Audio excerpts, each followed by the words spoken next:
कल solenoid complete हो गया था। देख लो सोलेनॉइड और toroid.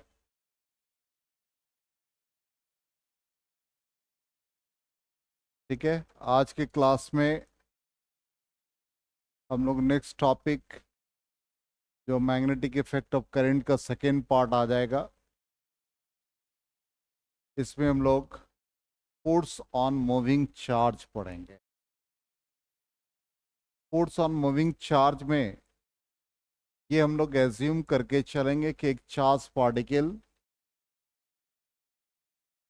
Uniform magnetic field strength में प्लेस कर दिया तो उस पर कितना फोर्स लगेगा, ये हम लोगों को स्टडी करना है। ठीक है, तो सबसे पहले हम लोग एज्यूम कर लेते हैं कि एक चार्ज पार्टिकल को यूनिफॉर्म मैग्नेटिक फील्ड में रखा तो एक फोर्स एक्ट करता है और वो फोर्स मैग्नेटिक फोर्स कहलाता है। वो डिपेंड करेगा स्ट्रेंथ ऑफ चार्ज और magnitude of charge, strength of magnetic field, magnitude of magnetic field और component of velocity perpendicular to the magnetic field. तो जैसे यहां पर एक यूनिफॉर्म मैग्नेटिक फील्ड है जो इनवर्ड क्रॉस से रिप्रेजेंट हुआ है। अब इसमें एक चार्ज पार्टिकल Q जिसका मास m है, ये v वेलोसिटी से मूव कर रहा है। इस पे जो फोर्स लग रहा है वो फोर्स कहता है इस डायरेक्शन में लग रहा है। अब क्या मतलब है? सिंपल, हम लोग ऐसे समझ लें कि यहां पर ये जो चार्ज पार्टिकल है ये मैग्नेटिक फील्ड इनवर्ड है, परपेंडिकुलर टू द प्लेन और v है, तो इस पर एक फोर्स लगेगा। अब फोर्स का डायरेक्शन क्या होगा तो हम लोग आगे पढ़ेंगे।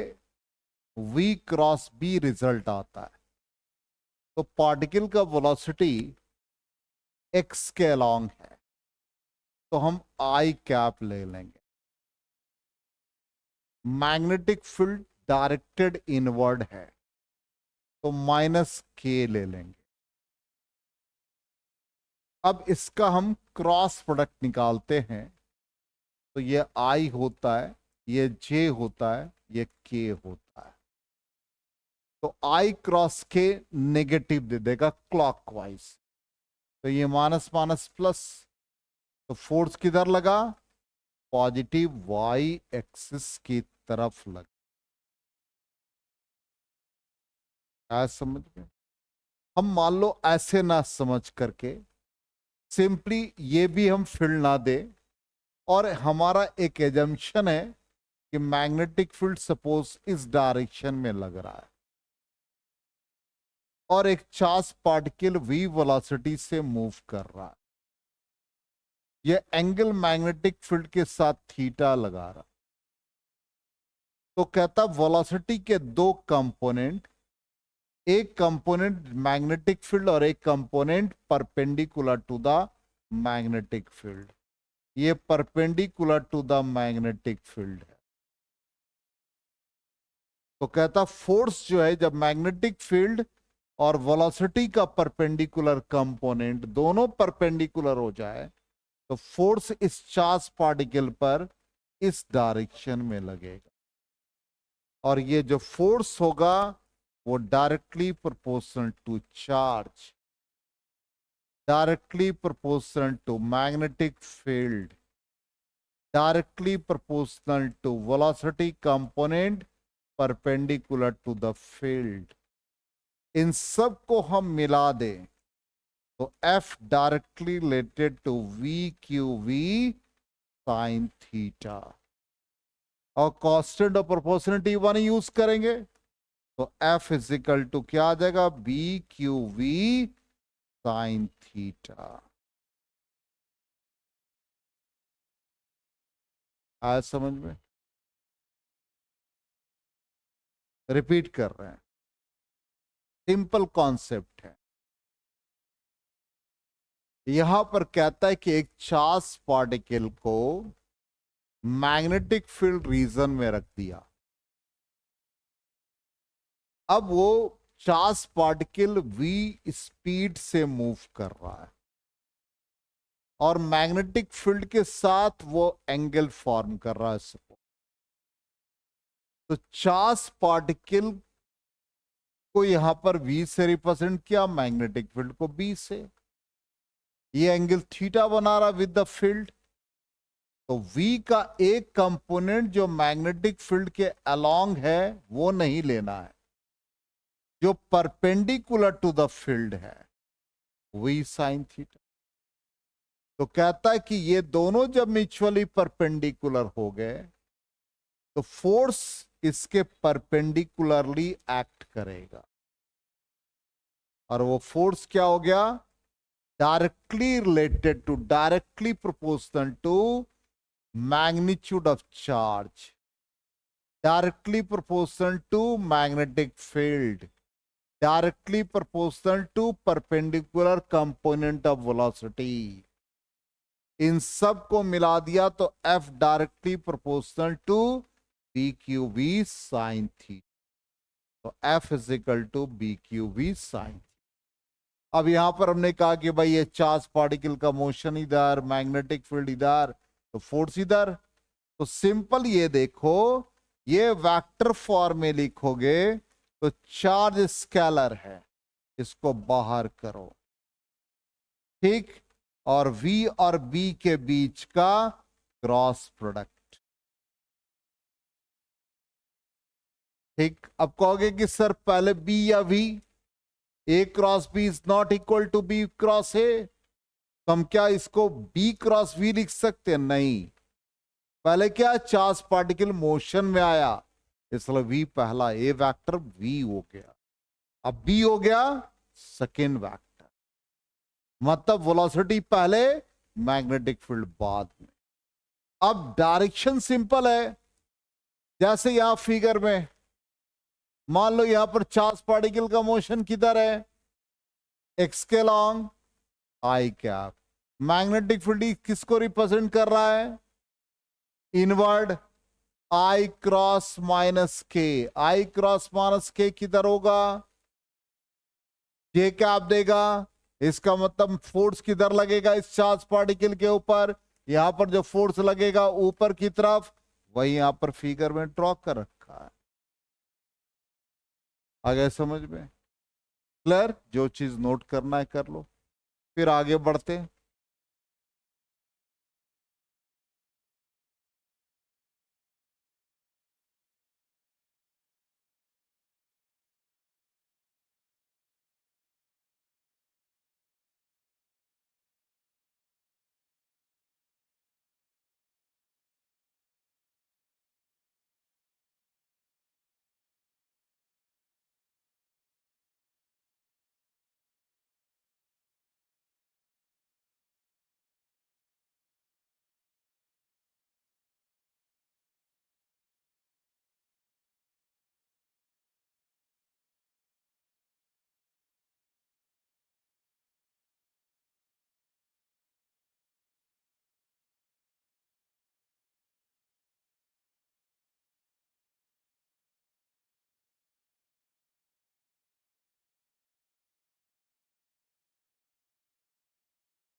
हो गया?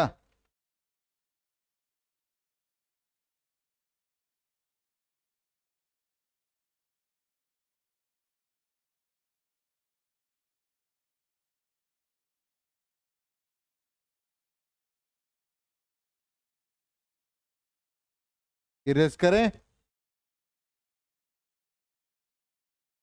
चलो, तो यहां पर रिजल्ट आ गया, V cross B, B Q B sine theta, और मैक्सिमम कब होगा? जब साइन थीटा का वैल्यू 90 डिग्री। ठीक है, यहां लिखना चाहिए था 90 degree.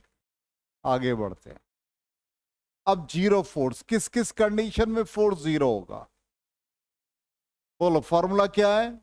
F is equal to B Q B sine theta. तो नो फील्ड, यदि बी जीरो कर दोगे तो फोर्स जीरो हो गया। दूसरा, क्यू यदि जीरो कर दे तो भी फोर्स जीरो। ठीक। तीसरा, वी जीरो। तो पहला मीनिंग क्या हो गया? Know field. दूसरा क्या मीनिंग हो गया? नो चार्ज, मतलब न्यूट्रल पार्टिकल। तो neutral particle photon, neutron, neutrino, anti neutrino, तो ये सब पार्टिकल न्यूट्रल पार्टिकल है, उसपे चार्ज जीरो, तो कोई फोर्स नहीं लगता है, मैग्नेटिक फोर्स एक्ट ही नहीं करेगा। चार्ज स्टेशनरी हो तो भी फोर्स नहीं लगेगा। इसलिए इलेक्ट्रोस्टैटिक्स में मैग्नेटिक फोर्स का एग्जिस्टेंस ही नहीं था। आगे समझ में? Zero force. नेक्स्ट आ जाए, मूविंग चार्ज जब थीटा का वैल्यू 0 डिग्री, मतलब मोशन और मैग्नेटिक फील्ड का डायरेक्शन 0 डिग्री, मतलब पैरेलल टू ईच अदर। तो इसका मतलब कंडीशन क्या है? मोशन पे मैग्नेटिक फील्ड को क्या होना चाहिए? परपेंडिकुलर। यदि परपेंडिकुलर नहीं होगा तो कभी भी फोर्स नहीं लगेगा। इसलिए वेलोसिटी का कंपोनेंट v साइन थीटा ही एक्ट करेगा, v कॉस थीटा एक्ट नहीं करेगा। समझ में आ गया? यही है। अब यहां पर ये क्या है? मैक्सिमम कंडीशन है। तो मैक्सिमम फोर्स कब कब होगा? थीटा का वैल्यू 90 डिग्री। ठीक। तो उस कंडीशन में चार्ज क्या होगा?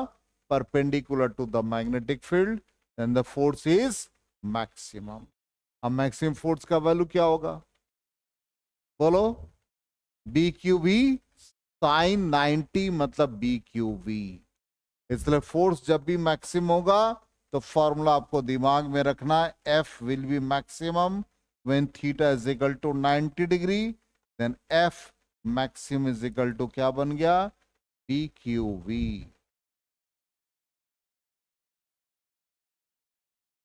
हो गया?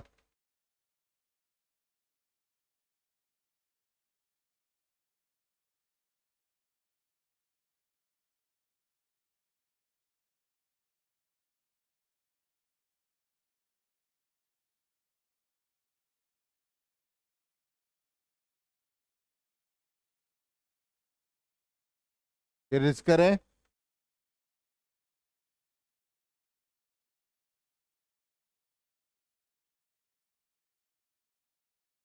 चलो अब आ जाओ, force on moving charge in uniform electric and magnetic field. Electric और मैग्नेटिक फील्ड दोनों हो जाए, बड़ा सिंपल है। जब इलेक्ट्रिक फील्ड था तो फोर्स क्या लगता था? Q E. मैग्नेटिक फोर्स अभी स्टार्ट किया आज ही हम लोगों ने, क्या लगा? V cross B. अब दोनों फील्ड हो जाए, इलेक्ट्रिक भी और मैग्नेटिक फील्ड, क्या आएगा रिजल्ट? क्यू कॉमन ले लो, E plus V cross B.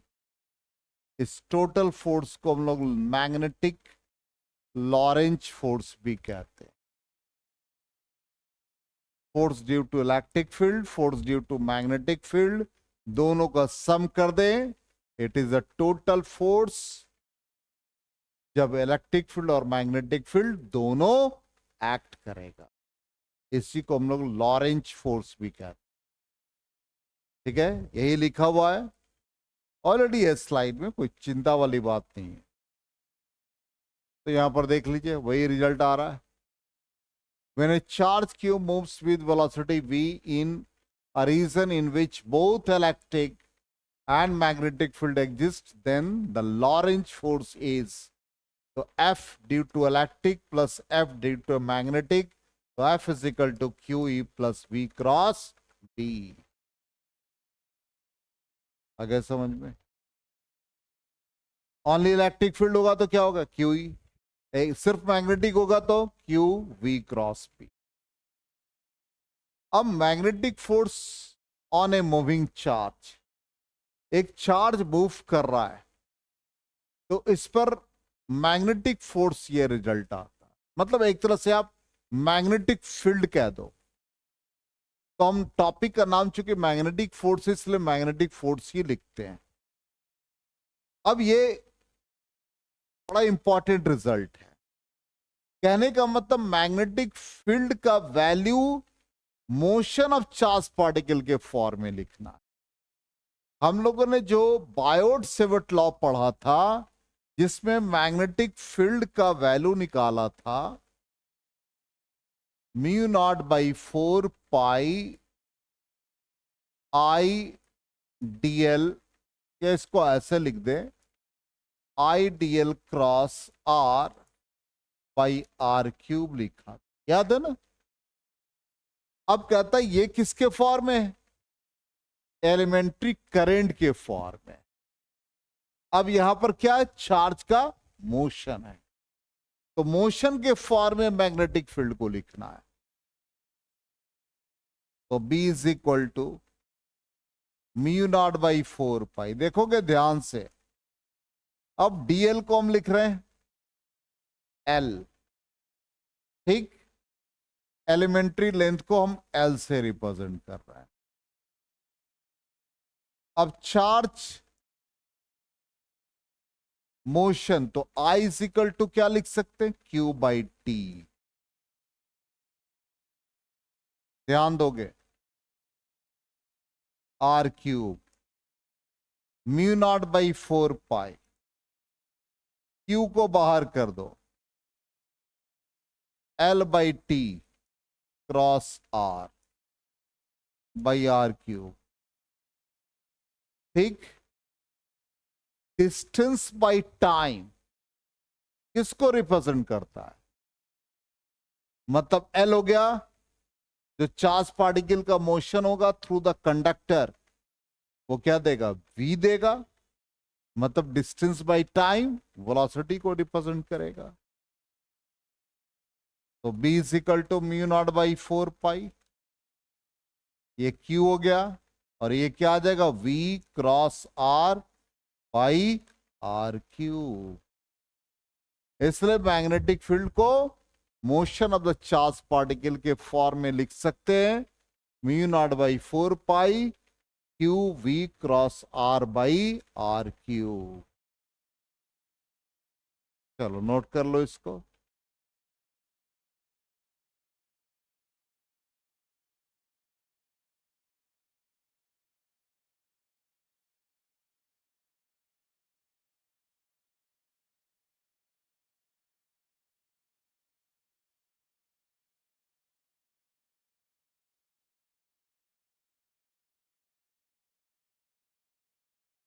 Confusion हो तो बताओगे।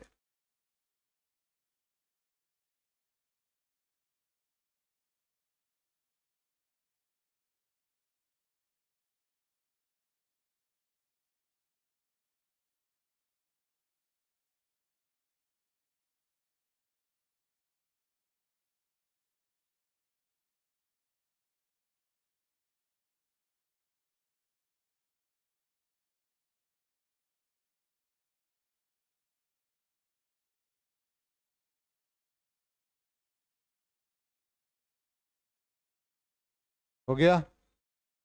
इरेज करें तो देखो रिजल्ट हमारा क्या आ रहा है, ठीक है? Mu naught by 4 pi Q V cross R by R cube.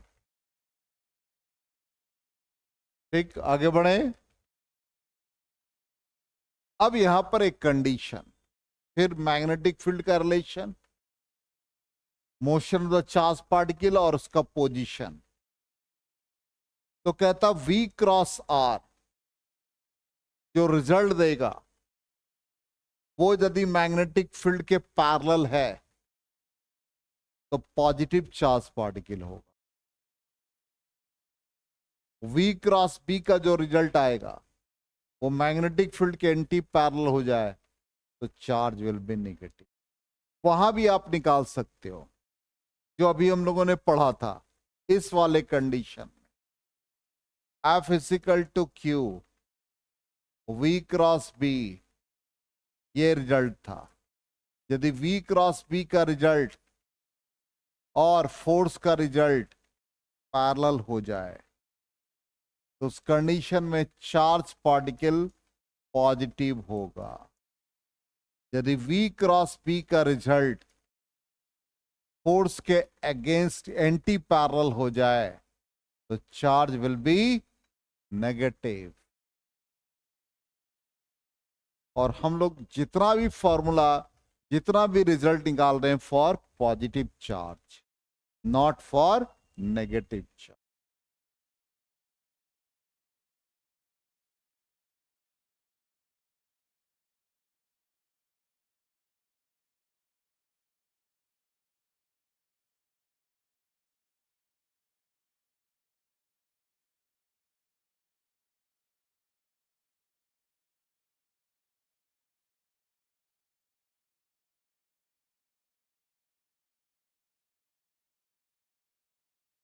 हो गया?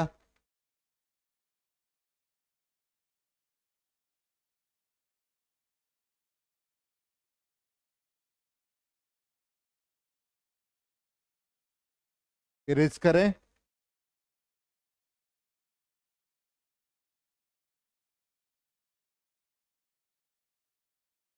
चलो, magnetic force on a moving charge, ये बड़ा इंपॉर्टेंट रिजल्ट है, बहुत इंपॉर्टेंट रिजल्ट। कहता है एक चार्ज Q1 मूव कर रहा विद वेलोसिटी V1, ठीक, मैग्नेटिक फोर्स लगेगा। फिर कहता है another charge Q2 is moving with velocity V2, उस पर ही मैग्नेटिक फोर्स लगेगा। तो एक के कारण से दूसरे पर कितना फोर्स लगेगा? ये मैग्नेटिक फील्ड B1 है। कहां से B1 आया? इस चार्ज पार्टिकल का मोशन हो गया Q1 का विद वेलोसिटी V1, तो इसके ऊपर कितना फोर्स लगेगा? मेरी बात को समझना और ध्यान से सुनो। हम एक चार्ज Q1 लेते हैं, इसका वेलोसिटी V1 मानते हैं और ये मैग्नेटिक फील्ड B1 में एंगल थीटा फॉर्म कर रहा है, तो इसके ऊपर फोर्स F1 लग रहा है। यहां तक बिल्कुल ठीक। अब दूसरा चार्ज पार्टिकल Q2 है, ये इसके R डिस्टेंस पे है, तो इस पर कितना फोर्स लगेगा ये निकालना है, फोर्स ऑन Q2।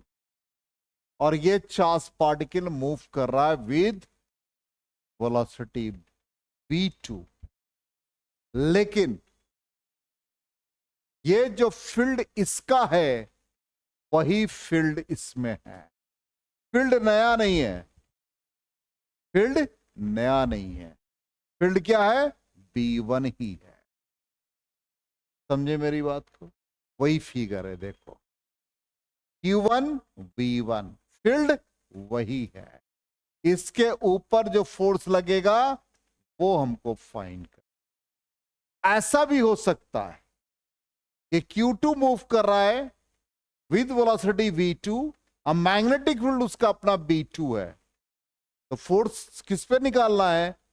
Q1 पे निकालना है, लेकिन फील्ड वही B2 रह जाए। दोनों तरीके से निकाल सकते। तो सबसे पहला इस पर जो फोर्स लगेगा वो निकालेंगे, ठीक। तो इस पर फोर्स क्या लगा? पहले मैग्नेटिक फील्ड का वैल्यू देखो कितना है। अभी जो मैग्नेटिक फील्ड हम लोग मोशन के टर्म में निकाले, mu naught by 4 pi Q V cross R by R cube निकाला। ये निकाला। इसका मतलब जो मैग्नेटिक फील्ड इसने प्रोड्यूस किया वो ये था, Q1 V1 cross R by are की। अब जो फोर्स लगेगा किस पर लगेगा? Second charge. फोर्स का फॉर्मूला क्या था? Q V cross R. तो चार्ज कौन सा? Q2। वेलोसिटी कौन सा? V2। और मैग्नेटिक फील्ड कौन सा? V1।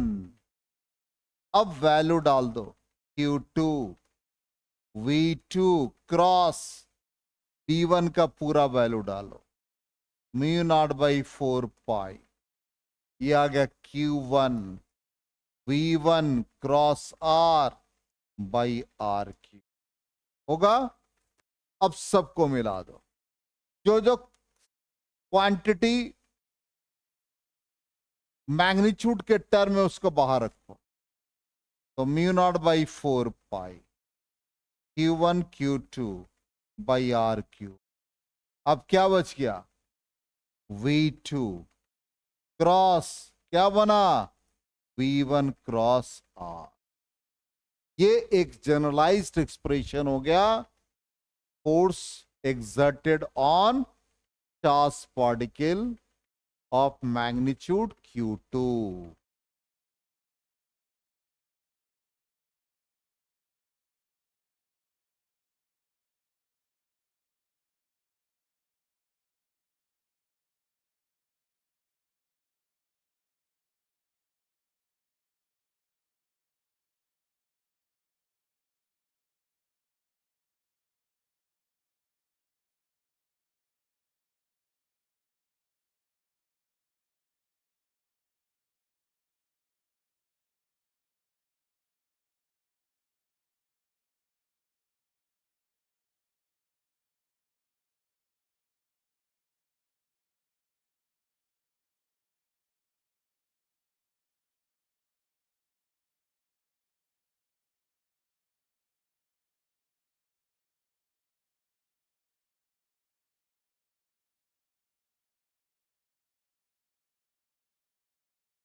हो गया? नोट कर लिया?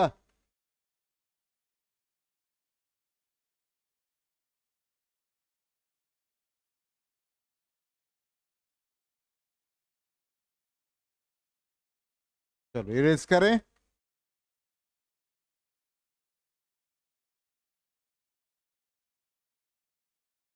ये आ गया, देखो रिजल्ट सेम है। वैसे ही आप घर में बैठ के प्रैक्टिस करके F1 निकाल सकते हो। चलो, work done by a magnetic force. Magnetic force कितना अमाउंट ऑफ वर्क कर रहा है वो निकालने जा रहे हैं। तो कंडीशन वही है कि magnetic force always perpendicular to the velocity of the charge particle. ठीक, फोर्स और वेलोसिटी दोनों परपेंडिकुलर। तो दो क्वांटिटी यदि परपेंडिकुलर है तो A dot B will be 0। तो फोर्स और वेलोसिटी दोनों का डॉट प्रोडक्ट निकालेंगे तो 0। फोर्स को लिख सकते हैं मास इनटू एक्सेलरेशन। एक्सेलरेशन को लिख सकते हैं rate of change of velocity. ध्यान देना, अब यहां पर हम 2 से मल्टीप्लाई और 2 से डिवाइड कर रहे हैं। बोलोगे सर आपको याद है इसलिए आप करते हैं, हम कैसे करेंगे? क्यों आपने किया ऐसा? इसलिए कि हमको देखने से लगा कि M V D V by D T और वी है, तो दो वी है, दो वी का डॉट है, तो वो काइनेटिक एनर्जी के फॉर्म में आएगा। काइनेटिक एनर्जी का फॉर्मूला होता हाफ एम वी स्क्वायर, इसलिए 2 से मल्टीप्लाई 2 से डिवाइड की है। हम समझ गए मैथमेटिकल अप्रोच कैसे हम आगे बढ़ते हैं। अब यहां पर ये वैल्यू हमको नहीं पता, हम लोग यहां पर जैसे दो क्वांटिटी को डिफरेंशियल फॉर्म में लिख रहे हैं, दोनों वेक्टर क्वांटिटी है। इसको लिखने का तरीका D A by D T dot B plus A D B by D T. अब मान लो यहां पर हम, अब दोनों क्वांटिटी क्या वी और वी है, तो ए बी वी है और बी बी वी है। डालते हैं क्या आता देखते हैं, तो D V by D T dot V plus V dot D V by D T, दोनों एक ही, A dot B is equal to B dot A. इसका मतलब ये दोनों इसी फॉर्म में है, DV by D T dot होगा ये। तो देखो ये रिजल्ट किसके बराबर है, इसके बराबर है। इसका मतलब हम इसको इसके इक्वल लिख सकते हैं, तो लेफ्ट हैंड साइड में क्या बन गया ये m by two D by D T V dot V, तो डी बाई डी टी, ध्यान देना v डॉट वी क्या देगा, v देगा, तो क्या बन गया ये V square, V dot V मतलब v इंटू वी स्क्वायर। समझ में आ गया? ये क्या बना ब्रैकेट के अंदर, half M V square. Half M V square क्या होता है, अरे बोलो, काइनेटिक एनर्जी। जीरो क्या दिया, इसका क्या मीनिंग है, rate of change of kinetic energy zero. इसका मतलब किसी क्वांटिटी का डिफरेंशिएशन जीरो क्या इंडिकेट कर रहा है, वो क्वांटिटी कांस्टेंट है। कांस्टेंट का मतलब क्या हुआ, अमाउंट ऑफ वर्क क्या हो गया, जीरो। जब अमाउंट ऑफ वर्क जीरो हुआ तो कहोगे सर कैसे वो हम रट दिए क्या, अरे अमाउंट ऑफ वर्क होता चेंज इन काइनेटिक एनर्जी, तो चेंज का मतलब क्या हुआ, काइनेटिक एनर्जी कांस्टेंट, तो नो चेंज, कांस्टेंट का डिफरेंशिएशन जीरो, इसलिए work done by the magnetic force always zero. इसका मतलब यदि कोई चार्ज पार्टिकल मूव कर रहा है इन मैग्नेटिक फील्ड, तो उसका काइनेटिक एनर्जी में कोई चेंजेस नहीं होगा, क्योंकि अमाउंट ऑफ वर्क क्या है, जीरो। समझ में आ गया? ये कंक्लूजन दिमाग में रखना।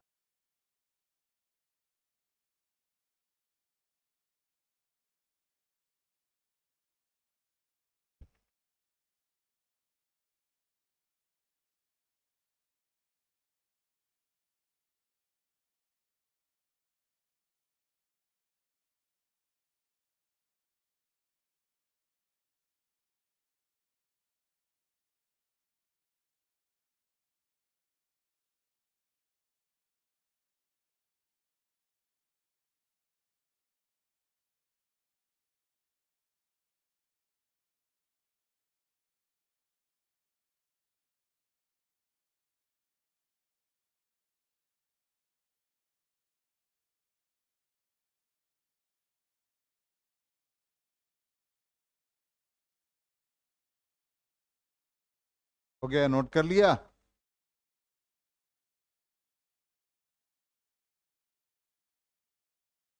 कंक्लूजन याद रहना चाहिए।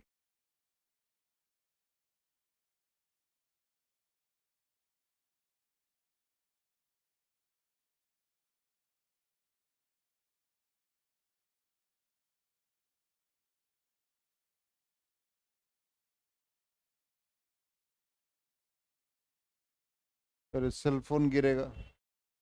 हो गया। देखो ये रिजल्ट है, kinetic energy constant, thus a magnetic force does not change the kinetic energy of the charged particle that is worked around the charged particle by the magnetic force is 0। आ गया समझ में? तो आज यहां तक, फिर कल हम लोग डिफरेंट कंडीशंस पे चार्ज पार्टिकल को प्रोजेक्ट करेंगे और फिर उसका एक्सप्रेशन वगैरह निकालेंगे।